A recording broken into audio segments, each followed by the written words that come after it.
L'histoire cachée du linceul de Turin.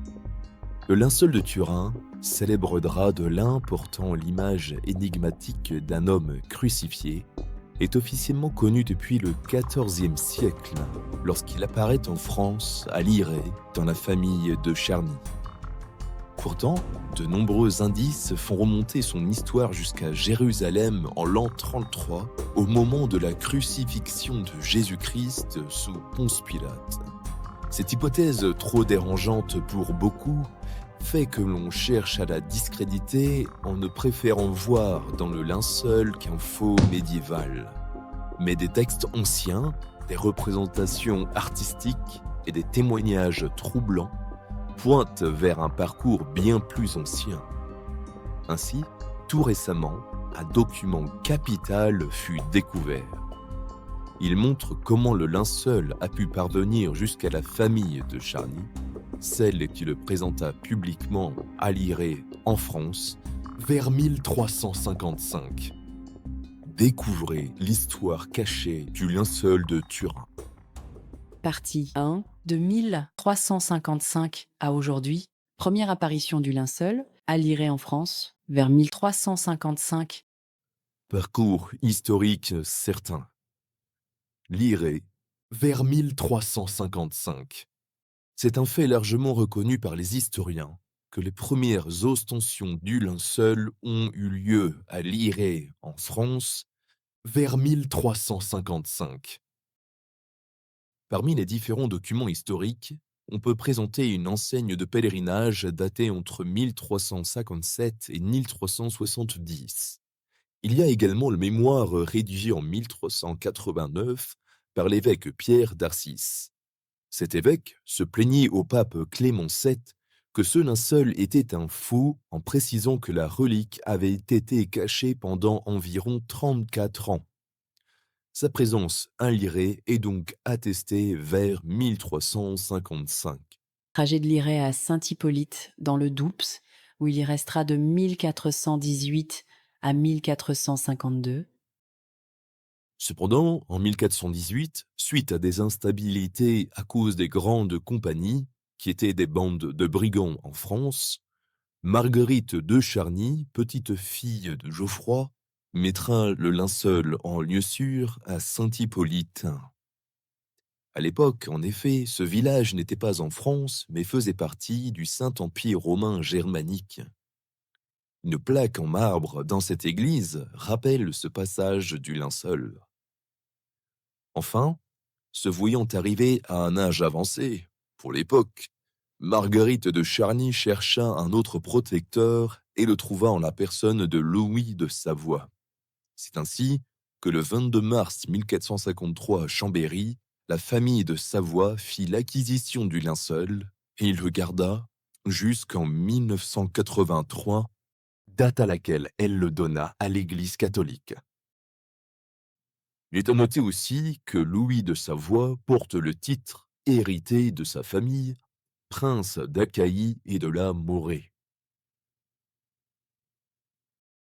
Aujourd'hui, l'Achaïe représente une partie de la Grèce actuelle au nord-ouest de la péninsule du Péloponnèse. Mais à l'époque du XIIIe, XIVe siècle, l'Achaïe, aussi appelée la Morée, s'étendait sur l'ensemble de la presqu'île et même jusqu'à Athènes.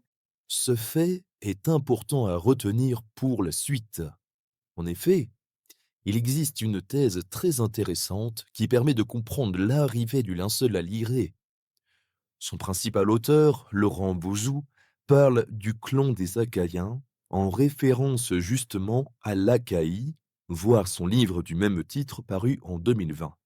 Dans ce don du linceul au duc de Savoie, on peut donc voir de la part de Marguerite de Charny le désir de garder la précieuse relique dans la lignée de cette famille ou de ce clan, diront certains, comme nous allons le voir plus loin. Trajet de Saint-Hippolyte à Chambéry, où il restera de 1453 à 1578. Cependant, l'acquisition du linceul par la famille de Savoie ne fut pas synonyme de paix et de repos, loin s'en faut. Ainsi, à l'occasion, la relique va voyager et se retrouvera en 1477 à Pinerolo, dans le Piémont, en 1495 à Turin pour la première fois et en 1503 à Bourg-en-Bresse. Mais en 1532 à Chambéry, le pire faillit arriver à la relique.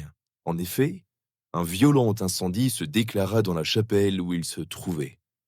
Un témoin oculaire, Emmanuel Philibert de Pingon, raconte dans un ancien français que nous traduisons quelque peu. Ces braves gens marchent courageusement et sans crainte au milieu des flammes, rompent les treillis de fer du grand autel, et on arrache les cadenas qui étaient tout ardents, tire et emporte le Saint-Suaire qui était tout entier, bien que la chasse d'argent où il était fût déjà fondue. Rappelons que l'argent fond à partir de 962 degrés Celsius. Les traces de brûlure et les gros trous que nous voyons aujourd'hui en font mémoire. Par ailleurs, pour fuir les troupes françaises de François Ier qui avaient envahi la Savoie, le linceul voyagera de 1536 à 1561 entre le Piémont et le comté de Nice. En ce dernier lieu, il y séjourna dans la tour ducale de 1536 à 1543. De ce passage, il reste aujourd'hui une confrérie de pénitents, érigée en 1620 et toujours active, ainsi qu'une chapelle du Saint-Suaire construite en 1623 et la célébration solennelle du Saint-Suaire tous les 4 mai par ces mêmes pénitents. Puis, de 1543 à 1561, le linceul fut à Vercelli, dans le Piémont, où il faillit être dérobé par les Français qui le cherchèrent toute une nuit. Enfin, dans un contexte qui s'apaise peu à peu, il retournera à Chambéry de 1561 à 1578. Trajet de Chambéry à Turin en 1578 et où il demeure encore aujourd'hui. Devenue capitale des États de Savoie en 1562, Turin devint de plus en plus importante, notamment par l'installation de la famille royale en 1563. L'importance du linceul pour la famille de Savoie étant toujours bien présente, il désirait le rapatrier à Turin. Cependant, les chanoines de la Sainte-Chapelle de Chambéry étaient officiellement les gardiens de la relique et y tenaient beaucoup. Mais une occasion se présenta. En effet, l'archevêque de Milan, Charles Borromée, avait longuement prié le Seigneur pour l'arrêt de l'épidémie de peste à Milan en 1576-77. Ayant été exaucé, il décida de se rendre à pied à Chambéry pour y vénérer le linceul et remercier ainsi le Seigneur. Afin d'éviter à l'évêque âgé un tel déplacement dangereux pour sa santé, il fut décidé de transférer la relique à Turin pour quelque temps, disait-on. Le 14 septembre 1578, le Saint-Suaire quitta donc Chambéry pour Turin, et Charles Borromée put prier devant, et, le 14 octobre, présider une ostension. Et c'est ainsi que le linceul arriva à Turin, où il y demeure encore aujourd'hui.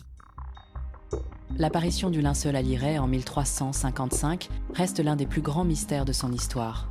Dans la seconde partie qui va suivre, nous lèverons le voile sur cette piste inédite et retracerons le périple fascinant du linceul depuis Jérusalem jusqu'à Liray. Aidez-nous très simplement en likant, partageant cette vidéo et en vous abonnant à HolyClick. C'est un petit clic pour vous, mais une grande aide pour nous. Merci. Deuxième partie, de l'an 33 à l'an 1355. En l'an 33 de notre ère, Jésus-Christ est crucifié et mis au tombeau à Jérusalem.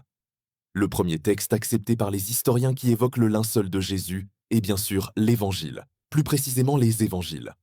En effet, on retrouve 4 fois le mot grec « syndon », traduit par « linceul », une fois en Matthieu, 2 fois en Marc et une fois en Luc. Peu avant la destruction de Jérusalem par les Romains en l'an 68, la majeure partie des chrétiens émigrèrent soit vers Pella, aujourd'hui Tabakat Fahil, soit vers Antioche, aujourd'hui Antakya.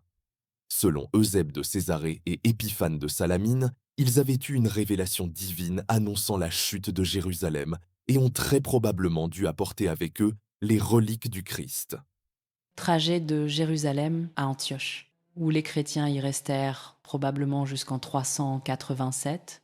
En 387, à la suite de la révolte d'Antioche contre la politique fiscale de l'empereur Théodose Ier, une partie de la population, dont de nombreux chrétiens, choisit l'exil vers Édesse. Trajet d'Antioche à Édesse. Première mention d'une image miraculeuse du Christ. C'est justement dans cette ville que l'on commença à parler d'une image mystérieuse du Christ, réputée non faite de main d'homme, akeiropoiète, car miraculeusement imprimée sur un linge. Selon la légende, cette image aurait été envoyée au roi Abgar par Jésus lui-même sous forme d'une empreinte divine et non peinte. Mais il ne s'agirait ici que d'un visage et non d'un corps. Cependant, l'historien Ian Wilson soutient l'hypothèse que cette image d'Édesse pourrait correspondre au visage visible sur le linceul de Turin quand il est plié en 8, afin de ne présenter alors que ce visage. Plusieurs indices appuient cette hypothèse selon Jean-Christian Petit-Fils. Ainsi, les recherches du professeur John Jackson, en étudiant les différents plis du linceul, ont montré l'existence d'un pliage correspondant à la présentation du visage en mode paysage. D'autres chercheurs français, comme Éric de Baselaire, Marcel Alonso et Thierry Castex, ont décelé un halo ovale autour du visage qu'ils ont expliqué par une fenêtre, qui aurait été dotée d'une lentille convergente de verre ou d'albâtre, de façon à grossir l'image. Enfin, un autre texte montre qu'il est fort possible que cette image d'Édesse soit bien plus que le seul portrait du Christ. En effet, vers le VIe siècle, Smira, médecin de l'empereur byzantin, écrivit à propos de l'image d'Édesse. Le Christ s'étendit de tout son long sur un linge blanc comme neige, et, par l'action de Dieu, les traits glorieux du visage du Seigneur et la très noble stature de tout son corps s'y imprimèrent. Trajet d'Édesse à Constantinople, où l'image miraculeuse restera jusqu'en 1204. En 944, suite au siège d'Édesse par les Byzantins, l'image est transférée à Constantinople. Là, deux documents montrent clairement qu'il s'agissait d'un long drap, sur lequel on pouvait distinguer non pas seulement un visage, mais aussi un corps. Le premier document est l'homélie du diacre Grégoire le référendaire prononcée le 16 août 944 à Constantinople, suite à l'arrivée de ce linge. En le décrivant succinctement, il va donner une caractéristique capitale pour notre recherche. Il est écrit « Ce sont elles, les sueurs, les ornements, qui ont coloré la véritable empreinte du Christ. Elle a été embellie par les gouttes de son propre côté. » Le second document est la chronique de Jean Skylitzès. Le manuscrit est daté du XIIe siècle, mais cet historien byzantin Skylitzès a probablement rédigé ces pages vers 1070. Il s'agit de 577 miniatures.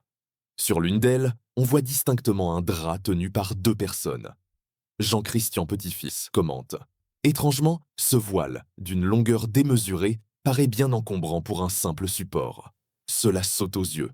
L'empereur est obligé de le tenir plié afin qu'il ne touche pas terre. Le linge passe ensuite sur l'épaule du présentateur pour pendre sous sa ceinture. C'est une évidente anomalie. En plus de sa longueur, on représente clairement le visage du Christ. Enfin, ce visage est placé vers le milieu de ce long drap. Voilà donc trois caractéristiques qui correspondent très bien au long linceul du Christ. En prenant en compte ces deux documents, il devient possible d'affirmer qu'un long linge représentant le visage et le corps du Christ existait bien à Constantinople à partir de 944. Durant cette période de 944 à 1204, nous trouvons plusieurs textes historiques évoquant ou mentionnant directement le linceul. Par ailleurs, un illustre document, le manuscrit de Prêt daté de 1192 à 1195, le représente avec précision. En effet, entre ce dessin et le linceul, on retrouve plusieurs concordances très troublantes et une caractéristique impossible à inventer, ces quatre petits trous en forme de L inversés. En effet, quand on regarde bien le linceul, on retrouve exactement quatre petits trous en forme de L. Comment peut-on inventer cela? L'auteur avait donc le linceul du Christ sous les yeux quand il le dessina. Mais la tragédie du sac de Constantinople en 1204 par les croisés fit comme disparaître ce linge sacré de l'histoire. Le pape de l'époque, Innocent III, avait condamné cette tragédie et avait même menacé d'excommunication ceux qui avaient été impliqués dans le vol des reliques s'ils ne les restituaient pas. Cela peut d'ailleurs expliquer le silence historique qui s'ensuivit.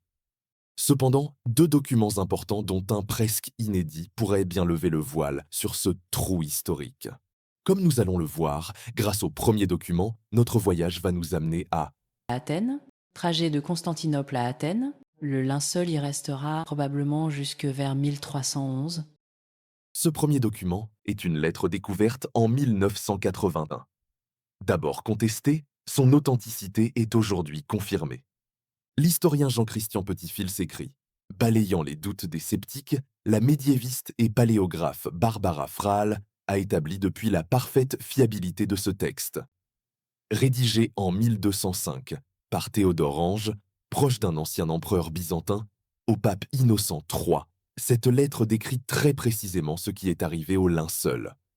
Dans le partage du butin, les Vénitiens ont pris les trésors d'or, d'argent et d'ivoire.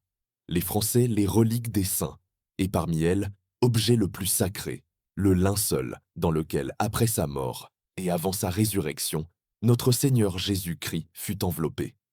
Nous savons que ces objets sont gardés à Venise, en France et autres pays d'où venaient les pillards, et que le saint linceul l'est à Athènes. Mais comment faire le lien entre Athènes et l'Irée? Différentes hypothèses ont été avancées, mais une en particulier a attiré notre attention. Celle du clan des Achaïens, qui est maintenant appuyée par un précieux document que nous allons présenter. Cette hypothèse consiste à dire qu'Othon de la Roche, un des croisés, avait dérobé le linceul pour le ramener à Athènes. Beaucoup de spécialistes s'accordent sur ce point. Il serait resté dans sa famille jusqu'à la chute d'Athènes et confié à Mao de Hainaut vers 1312, qui l'aurait mis en sécurité dans son puissant donjon de Kalamata, dans le sud de l'Achaïe. L'Achaïe fait partie de la région au sud d'Athènes, aussi appelée Péloponnèse ou encore la Morée.